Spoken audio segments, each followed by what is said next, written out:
Zacarias 4:11. A minha versão tem assim: falei mais e lhe perguntei, que são estas duas oliveiras à direita e à esquerda do castiçal? Segunda vez falei-lhe, perguntando, que são aqueles dois ramos de oliveira que estão junto aos dois tubos de ouro e que vertem em si azeite dourado? Ele me respondeu, dizendo, não sabes o que é isso? E eu disse, não, meu Senhor. Amém. Pode sentar aí, amados.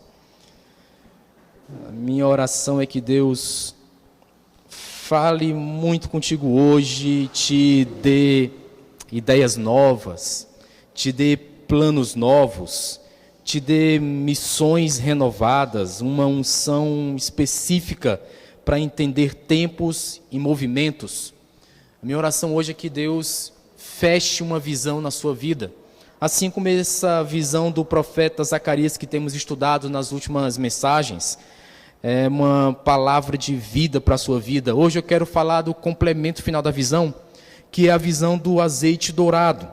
E nessa visão do azeite dourado, eu quero deixar plantado na tua vida, na minha também, algumas sementes preciosas. Então, procure durante a mensagem entender o que é que Deus tem falado contigo, entender se você realmente compreendeu, captou tudo que Deus tinha para te mostrar e principalmente tomar uma decisão. O que é que você vai fazer com tudo isso que Deus está te entregando? Quando ele fala da visão do azeite de ouro, que a gente leu, aí na minha versão tem azeite de ouro, também a mesma expressão é achada em algumas traduções como o óleo dourado. Então, azeite de ouro ou óleo dourado, na verdade, tem a mesma composição. E uma característica que a gente encontra aí é que esse combustível, ele vertia sem parar, não cessava. Era incessante. E por que eu falei combustível? Porque o azeite, no contexto dessa visão, por isso que o profeta sabia disso, ele era usado como um combustível para que a chama ficasse acesa.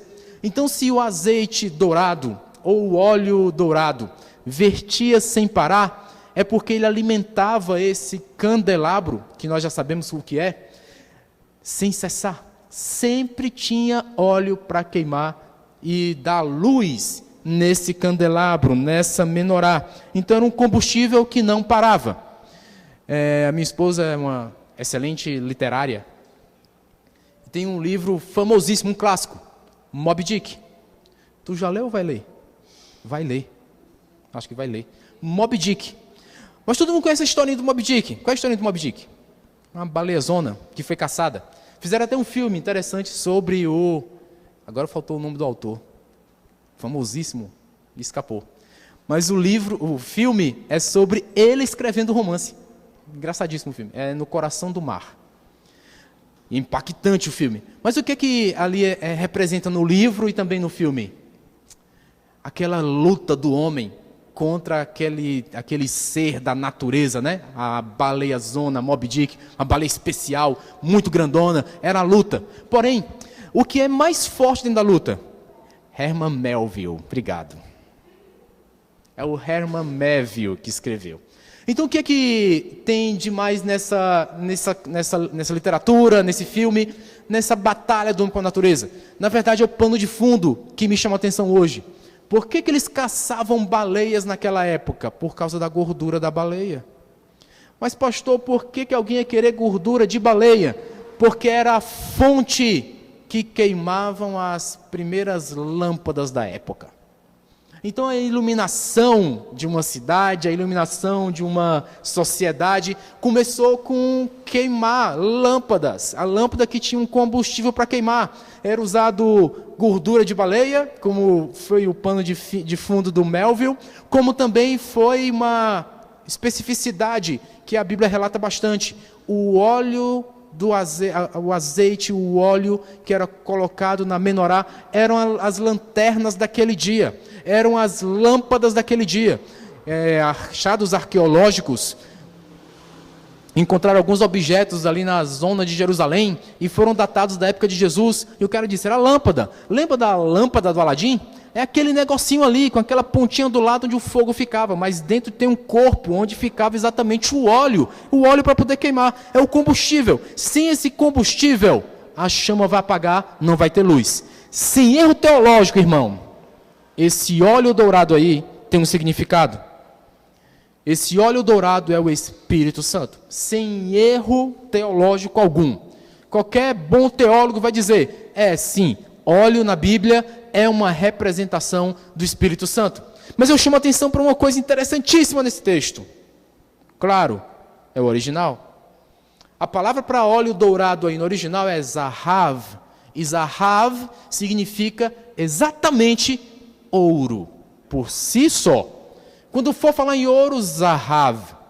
Então por que no texto foi achado esse termo zahav, mas para nós foi traduzido como óleo dourado? Então o que na minha cabeça se fecha é, se eu tenho zahav como sendo a identificação para óleo dourado, e ele dizia que esse óleo era vertido, então quem teve a visão viu o ouro líquido, que descia e alimentava a menorá e dava a ela um fogo especial, um fogo cujo combustível era puro ouro líquido. Que visão linda, irmão. É por isso que não tinha como traduzir o cara, como é que esse ouro vai ficar derramando como se fosse um combustível de uma menorá? E aí o cara achou bonito, vamos dizer que é um ouro dourado, um azeite dourado, porque não é só ouro. Mas na visão original está escrito ouro. É o ouro que alimentava a lâmpada, a menorá. E eram 7 menorás, né? Como a gente sabe, 7 lâmpadas em uma menorá. Então, sem medo de errar, era pelo Espírito. Nas mensagens anteriores você já sabe, as 7 igrejas aí, as 7 taças, as 7 lâmpadas significam as 7 igrejas. E essas 7 igrejas citadas em Apocalipse. Então, uma plenitude de visão. Eu não acredito que seja uma característica pessoal, mas sim uma identificação. Nós temos uma identificação de que essa lâmpada acesa, alimentada pelo ouro que vinha de Deus, é uma chama acesa que dá luz à igreja dos últimos dias. Nós, amados, nós somos essa igreja dos últimos dias. Nós somos. Porque nos últimos dias, você vai entender no restante do texto, nos últimos dias essas igrejas recebem lâmpada diretamente desse ouro refinado de Deus. O ouro vai descendo e a igreja vai sendo iluminada. A luz que nós temos nessa igreja, a gente paga, tá iluminado, ok. Mas a luz da igreja, se você me entendeu espiritualmente, é o ouro de Deus quem alimenta. É essa visão que eu compartilho com Zacarias. Eu te mostro como, no texto que está em 1 Coríntios 2,4. Como que esse ouro alimenta a gente sempre tem luz? O apóstolo Paulo nos ajuda a compreender.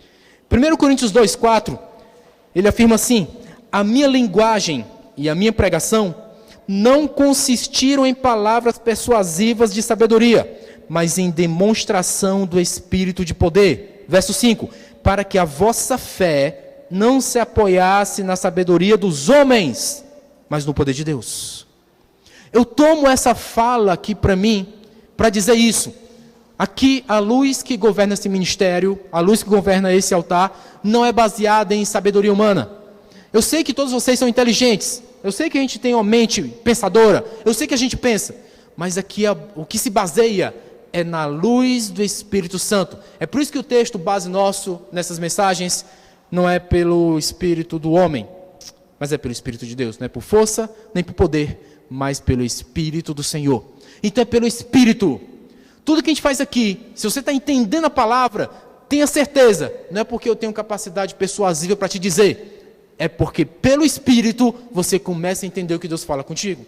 Pelo Espírito Deus te mostra as coisas, pelo Espírito você entende as coisas, é pelo Espírito que você começa a receber aquilo que Deus quer te dar. Como é que eu sou luz por mim mesmo, pelas minhas próprias forças? Não é possível. Eu preciso de um ouro que vem do céu e que é combustível para me manter aceso, para me manter na chama. Amados, eu sei que a gente tem desafios, né? Existem desafios demais. Todo mundo aqui passa por desafios, a não ser que seja só eu.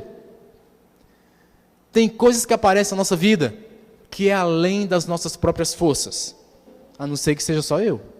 Mas eu acho que você também passa. Porque se você é um ser humano, tem desafios na sua vida o tempo todo. Jesus confirmou isso, João 17. No mundo, vocês terão o quê? Então você vai passar pelas aflições. Todo mundo passa por aflições. Todo mundo passa por dissabores na vida. Uma vez já contei essa história, né? Uma vez chegou um menino lá na sala, nota baixa. Professor, ele começou o discurso dele dizendo: você sabia que a turma não está gostando do senhor? E eu de cara respondi para ele: e o que é que isso tem a ver com a sua nota? O que o fato da turma gostar do professor não tem a ver com a sua nota? Estuda e vai pegar uma nota boa. Goste a turma do professor ou não? O que isso tem a ver? Vai estudar. A gente controla o que as pessoas pensam de nós?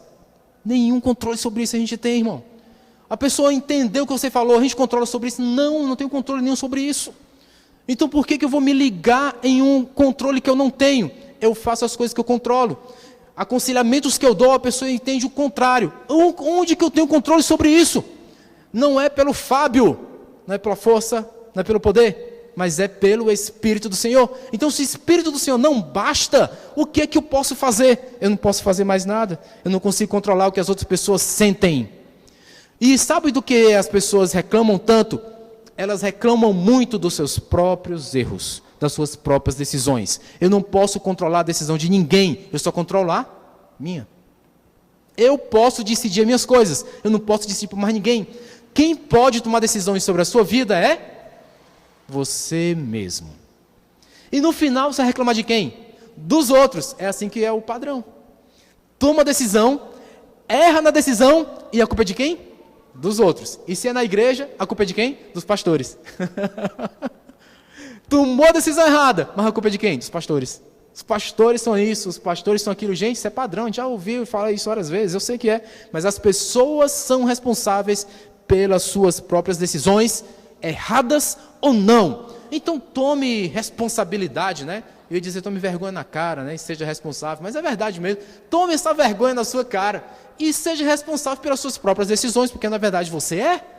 Você é responsável por aquilo que você defende, por aquilo que você escolhe. Você é o culpado do resultado da sua vida. Isso é verdade, gente, isso é verdade. Não adianta tentar culpar Deus, culpar outros. A sua decisão foi quem lhe trouxe no lugar onde você está hoje. Seja um lugar bom, seja um lugar ruim. Isso é a vida. É assim que o ser humano funciona. É assim que a nossa sociedade trabalha. Você é culpado pelas suas próprias decisões. E pronto. Recebi um outro aluno uma vez na sala, transtornado, porque desistiu do curso. Aí, claro, como bom professor, não desista, né? Continua, rapaz, está tudo dando certo. Está, inclusive, pesquisando com a gente. Ele disse, mas meu pai me deu uma ordem, que hoje eu tinha que sair do curso. E eu vim aqui para sair do curso. Eu estou me transferindo para uma outra universidade particular, estudar um outro curso. Mas por que tu está aqui na universidade que é pública? E por que tu vai pagar uma particular? Porque meu pai disse que engenharia não dá dinheiro. Né? Não dá dinheiro. Dá dinheiro na área de saúde. Então tem que sair para a área de saúde. Aí eu tentei argumentar com ele, olha, mas tem gente que ganha dinheiro sendo engenheiro. Isso é verdade. Tem gente que na área de saúde que não ganha tanto dinheiro assim. Tem uma coisa e tem outra. Tem várias verdades aí. Ele disse, não, mas meu pai disse que eu vou ter que ser político da cidade interior da gente lá. E lá só se elege quem é da área de saúde. Aí eu perguntei para ele, e você quer mesmo ser político? Ele chorou, irmão, e disse, não, eu quero ser engenheiro, mas meu pai não deixa. E ele saiu do curso mesmo. Isso já faz o quê? Mais de 10 anos, eu acho. E até agora eu não vi ele eleito em canto nenhum. Então, realmente, política ele não é. Escolhas. Faça as suas, porque se alguém fizer por você, provavelmente você vai ser infeliz. Não? Então faça as suas. Se é para ser infeliz com alguma decisão, eu sou infeliz pelas minhas. Porque eu mesmo me corrijo, já senti a dor, já sei que a decisão foi errada, eu já mudo e já vou para outra decisão, agora correta. Essa é a minha palavra hoje. Eu não tenho como controlar pessoas. Então eu não posso atuar pela minha força. Então não é pelo meu poder, não é pela minha força, porque eu não tenho como controlar. Mas se eu atuo pelo Espírito de Deus, aí eu tenho um responsável que alimenta essa luz à luz das decisões, à luz da boa palavra, à luz do bom projeto, à luz do bom conselho, alimentado com ouro, irmão. Que combustível é esse? Quanto é que está custando a gasolina, você sabe? Agora, se a gasolina fosse ouro, meu Deus do céu, bota as duas mãos na cabeça, né? Vamos encher o tanque, de quê? De ouro. Meu Deus, não faz isso não, pelo amor de Deus. A gente foi para um debate uma vez, e a discussão era, quem valia mais? O ouro ou o sal? Só que o cara que foi fomentar a discussão, ele entregou 5 textos só falando bem do sal. E aí no final estava todo mundo já induzido. Quem vale mais? O sal, meu amigo. Depois de ler 5 textos desse, valioso do sal, eu me levantei na sala e disse, para mim vale mais o ouro. Mas você não viu aqui os textos? A gente passou o dia estudando o texto aqui, o sal isso, o sal aquilo. Vamos fazer o seguinte, me vende aí 1 quilo de ouro, que eu te pago com 1 quilo de sal. Fechou? Quem vale mais? Se você comparar, meu amigo, não tem comparação. Vale mais encher o tanque de gasolina ou encher o tanque de ouro? Aí Deus pega e mostra uma visão dessa. Sabe quem vai alimentar a luz das 7 chamas da menorá? Ouro derretido, né? Ouro líquido. Porque comigo é esse nível. Parece que Deus esfrega na nossa cara, né? O meu nível é assim. Vocês se desesperam com as coisas do mundo natural, pois para mim combustível aqui é ouro. Que nível, né? Que excelência. Meu irmão, que pancada, né? A luz que tem na tua vida é resultado desse tipo de combustível. Combustível de ouro que o próprio Senhor nos dá.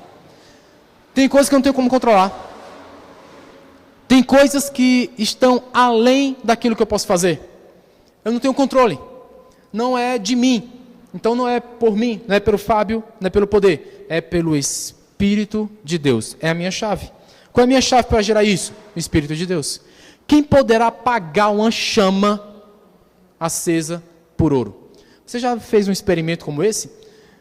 Ligar uma chama alimentada por ouro? Todo dia a gente deve ligar um fogo aqui, nem que seja para fazer um lanche.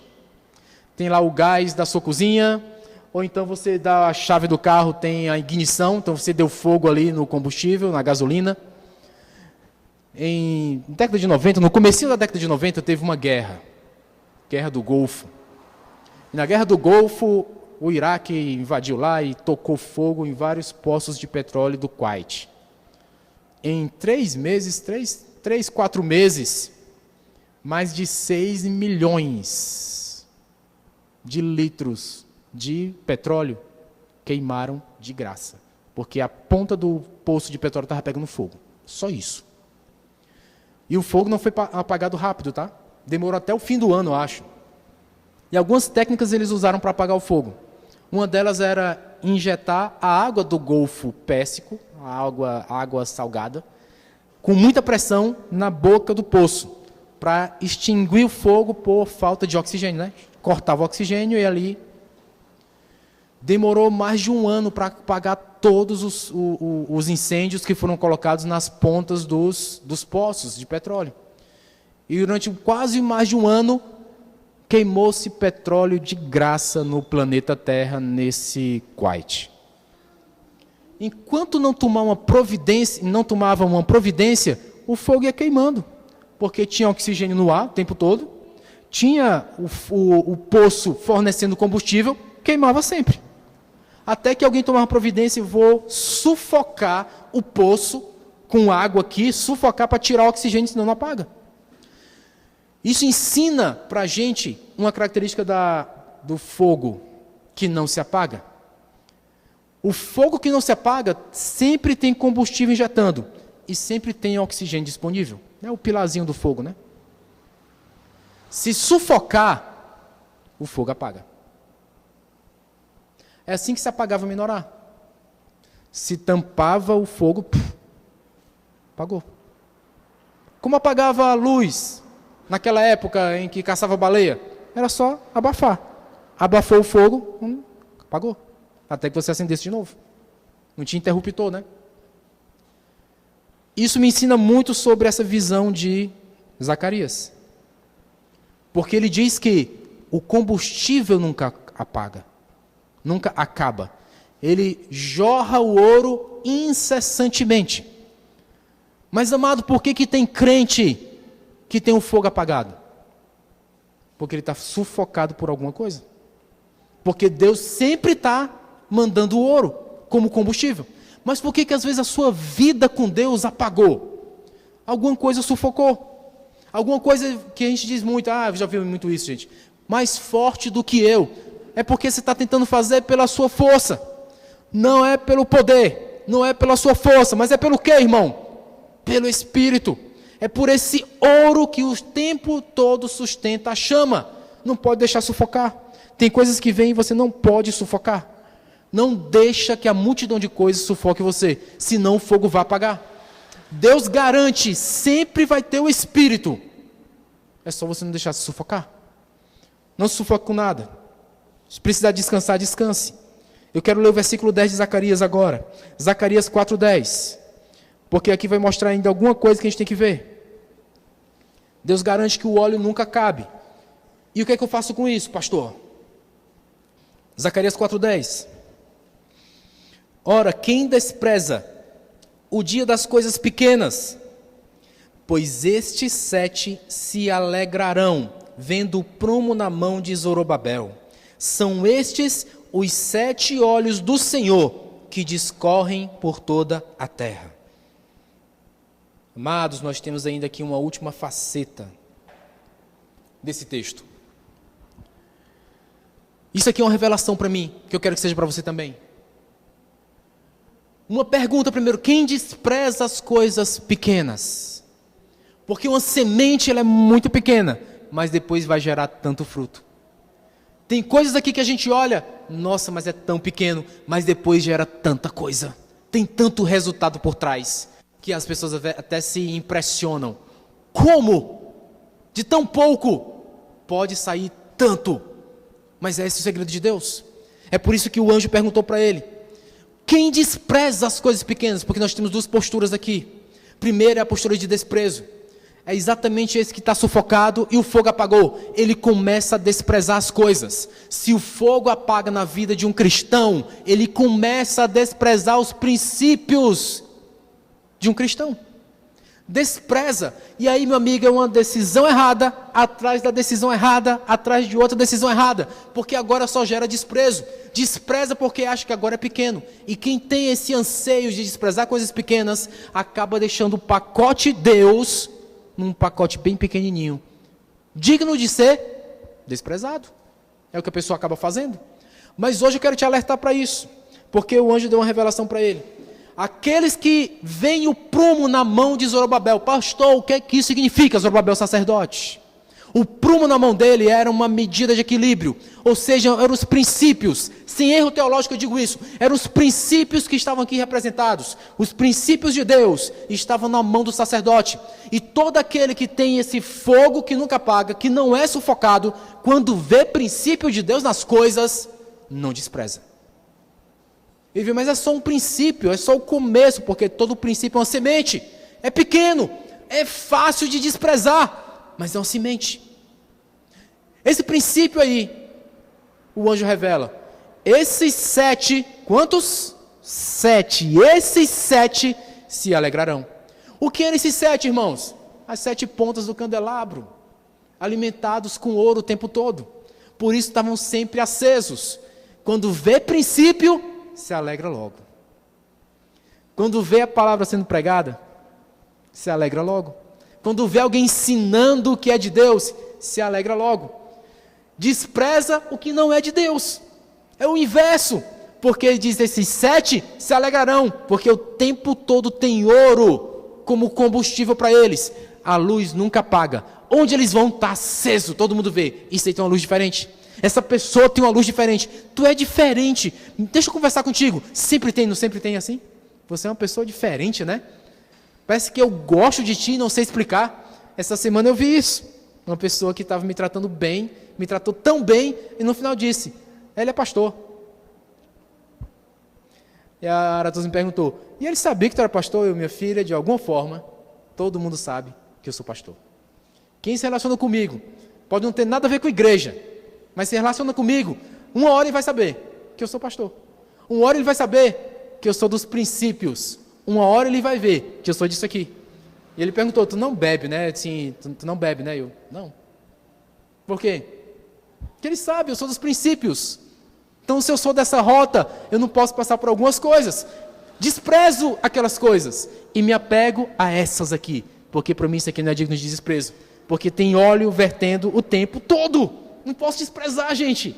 É a palavra do meu Deus. É a palavra da minha salvação. Eu não posso desprezar. Quem despreza essas coisas? Aí ele diz, pois tem 7 que se alegrarão. 7 na Bíblia é o número da perfeição. E a referência aqui é muito clara. As 7 igrejas se alegrarão com esse ouro que veste o tempo todo e deixa a chama sempre acesa. Quem tem luz acesa, irmão? Quem tem luz acesa sempre se alegrará com o Senhor. Sempre, sempre, sempre, sempre, sem medo de errar. Sempre se alegrará com o Senhor. Jesus é tão maravilhoso que ele escreveu uma poesia. Ele não escreveu, foi relatado, né? Mas Mateus escreveu por ele. Mas uma poesia, a fala dele é poética. E eu vou te explicar essa fala dele. Como que as pessoas imaginavam que a gente enxergava as coisas?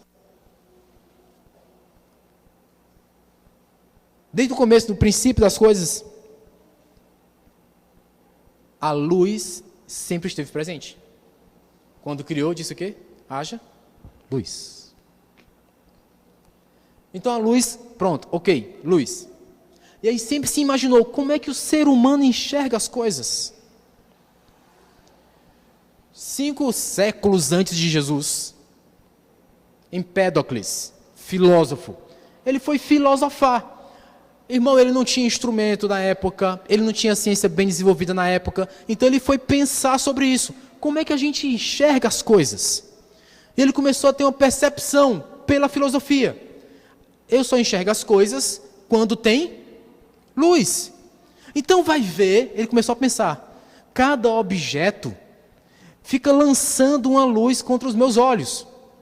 Então, para a gente fazer uma parceria, vai que os meus olhos também lançam uma luz para aquela coisa. Quando os dois se aproximam e apertam as mãos, eu enxergo aquela coisa. Ele pensou filosoficamente. E eu vejo as pessoas às vezes desprezando, quando a gente está dando aula sobre eletricidade, fala sobre luz, eu conto uma história como essa. Como é que surgiu? Surgiu disso. Tem aluno que ri. Que idiota, né? Para mim isso é mágico. Ninguém tinha explicado isso para ele. Ele não tinha ido para escola nenhuma, nunca teve um professor de engenharia explicando para ele.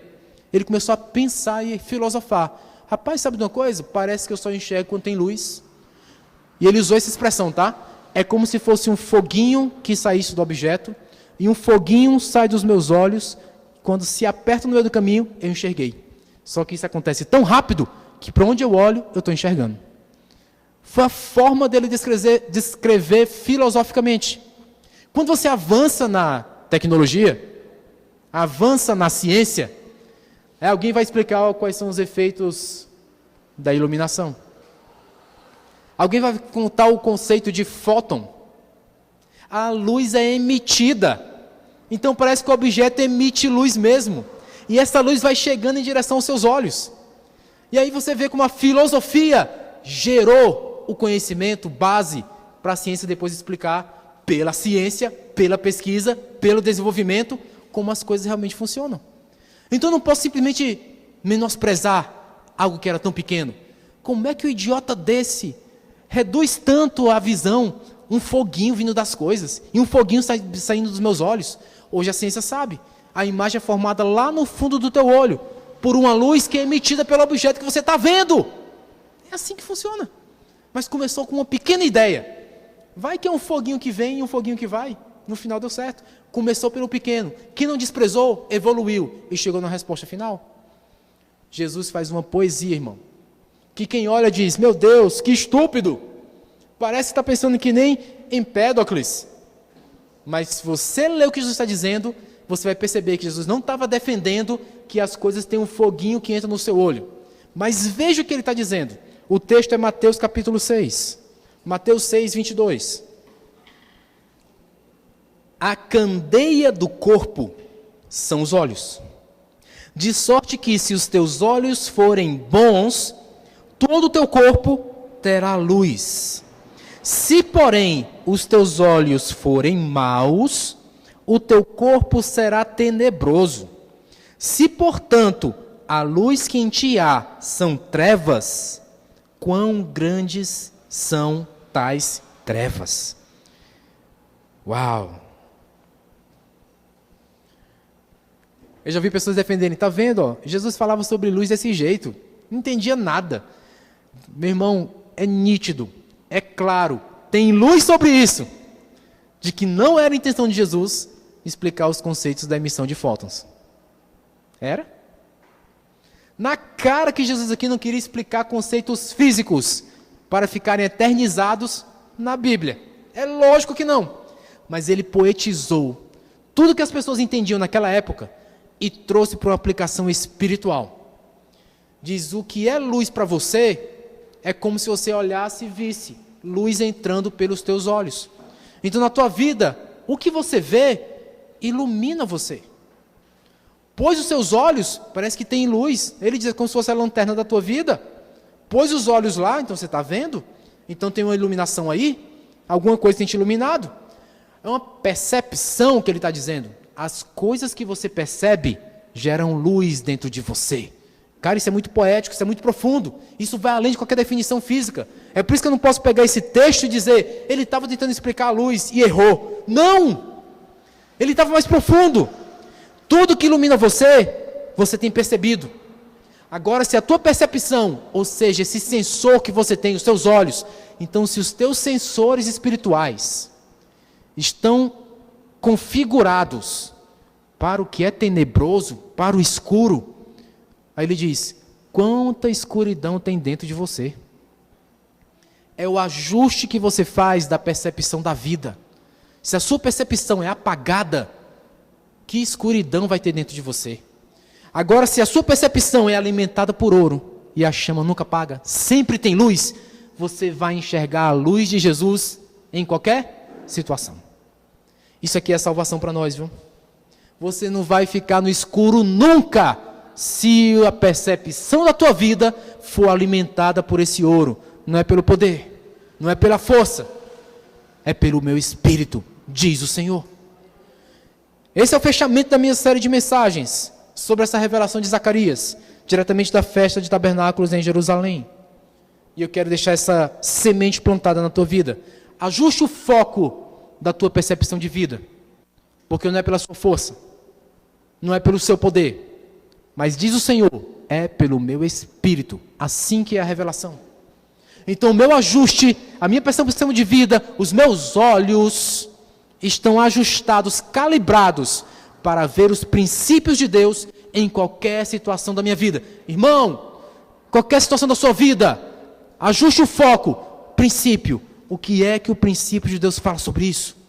Que você vai começar a ver luz, onde você achava que era só caverna. Tem uma luz no fim do túnel. Tem uma luz no fim do túnel, quando você tem a percepção ajustada. Ele garante, sempre vai ter ouro como combustível. Não se sufoque nos seus problemas. Sempre tem ouro para que o fogo nunca apague. Ajuste seu sensor e veja o ouro que Jesus tem para lhe dar como alimento para sempre, em nome de Jesus.